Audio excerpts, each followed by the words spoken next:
just on Sue Gray, on her position, casement has apparently been causing divisions. Can you offer some clarity on that? Yeah, that's complete nonsense.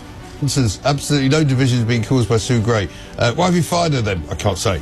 Let's move on, because surely he's got something more to say about cronyism. We will restore standards in public life with a total crackdown on cronyism. Seriously, if politicians think they can carry on like this on my watch, they can forget it. 32,000 quid for some suits and some glasses. Yeah, all right then. Next one. Keir Starmer on the rules.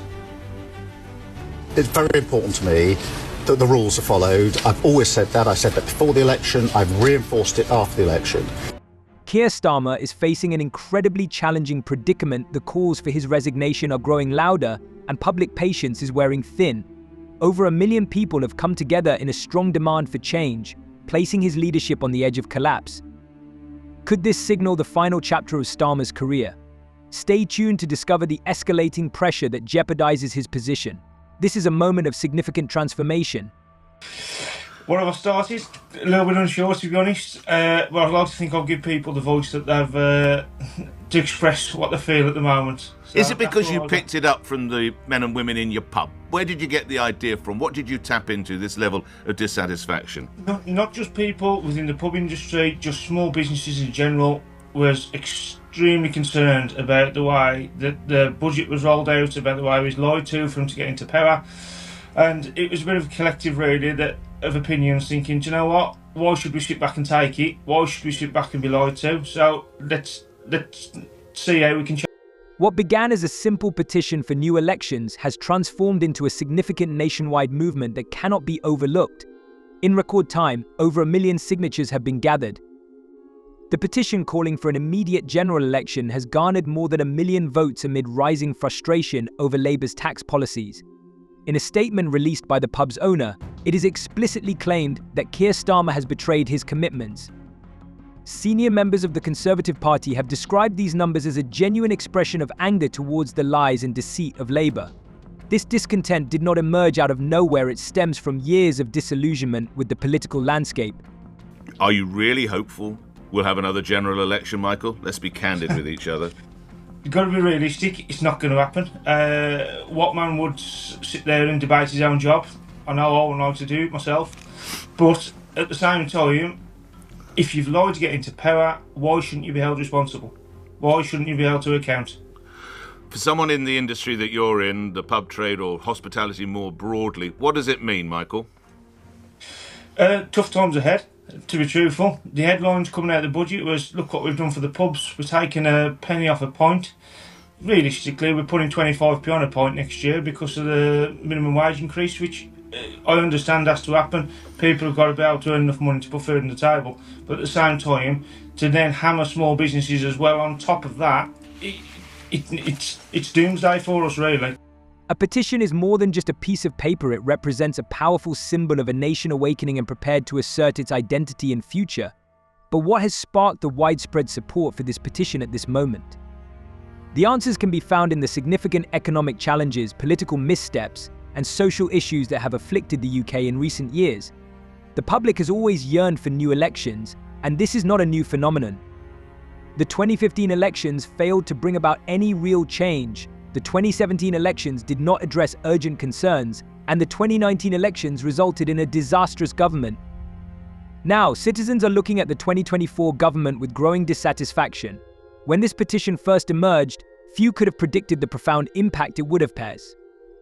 Like many initiatives, it started as a simple digital document with a clear message: the country needs to change direction. However, within just a few weeks, the petition gained remarkable traction, surpassing 1 million signatures.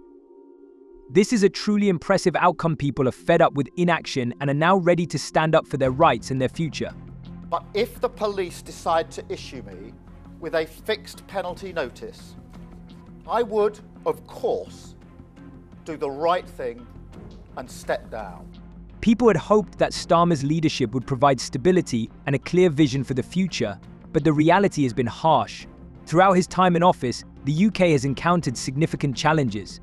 But can I ask who you voted for at the last general election? I've said this previously, I voted Conservative because it was better the devil, you know. Until I didn't see the point in voting elsewhere until somebody come up with a better plan. I didn't think Labour was putting out a better plan, or Reform at the time, or anybody else for that matter. So I thought, you know what, let's stick with who we've got until somebody can come up with something better. But hand on heart, with a pint of ginger in your other hand at the Wagon and Horses pub, can you honestly say the Conservatives did a good job, Michael? Come on. No, they didn't do a good job. But at the same time, did they do a terrible job? No. Starmer's been in for 5 months and he's doing a terrible job. So it has got worse and it will get worse. For many, this marked the first crucial step in the battle against a policy they believe is steering the country down a perilous and misguided path. Central to this public discontent is a profound feeling of betrayal and disappointment. The government appears to be stumbling from one crisis to the next, leaving uncertainty about what challenges lie ahead this week. When Keir Starmer first rose to prominence, he vowed to usher in a new era of leadership that would address Britain's urgent issues and rebuild trust in public governance. However, as time went on, those promises began to ring increasingly hollow and devoid of substance. Like with Sir Michael Caine sharing your petition. I'd like to sit and have a pint with him, to be honest, if he's ever around. But but this is great. This is the whole point I wanted to do, is to create the debate. Obviously, it's not going to get into Parliament. They're not going to discuss it. They're going to run away from this. So, but this has created a storm where people are showing how dissatisfied they are with what's going on at the moment. So lastly, you're a realistic bloke, I can tell that. You want this to be a warning shot, effectively a call to arms for the government to listen to what regular folk are saying, Michael. Yeah, definitely. And longer term, if the system's broken, if Starmer sits there yesterday and says this is not how our country works, well, should we sit up and think, well, why doesn't it work? Why shouldn't we listen to the people? Maybe if the system's broken, we should sit and look at fixing it, maybe, rather than just burying head in the sand and carrying on with what's always been done. There are already concerning rumours circulating online that even more serious issues may be on the horizon. In any case, very few people are willing to cast their vote for him again.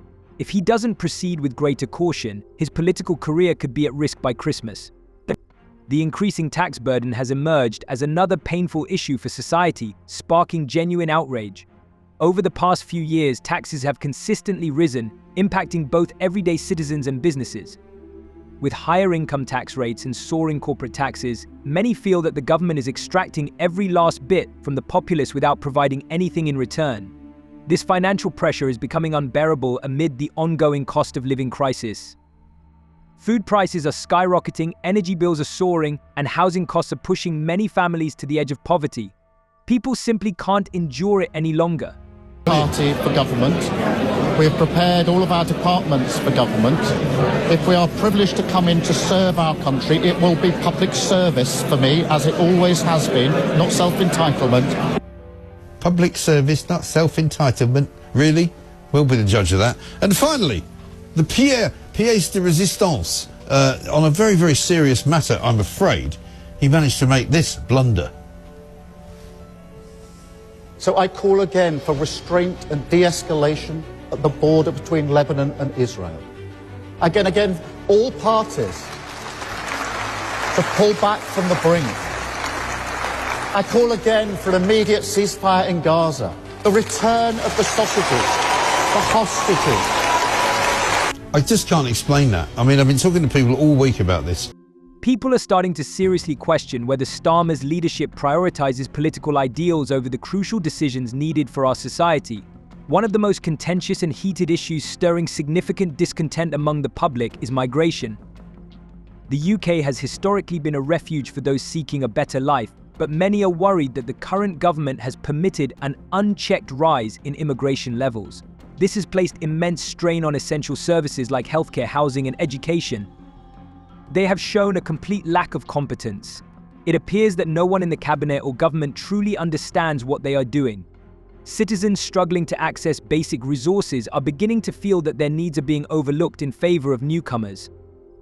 This has created a volatile environment where the government faces strong criticism for failing to strike a balance between welcoming migrants and safeguarding the interests of its own citizens.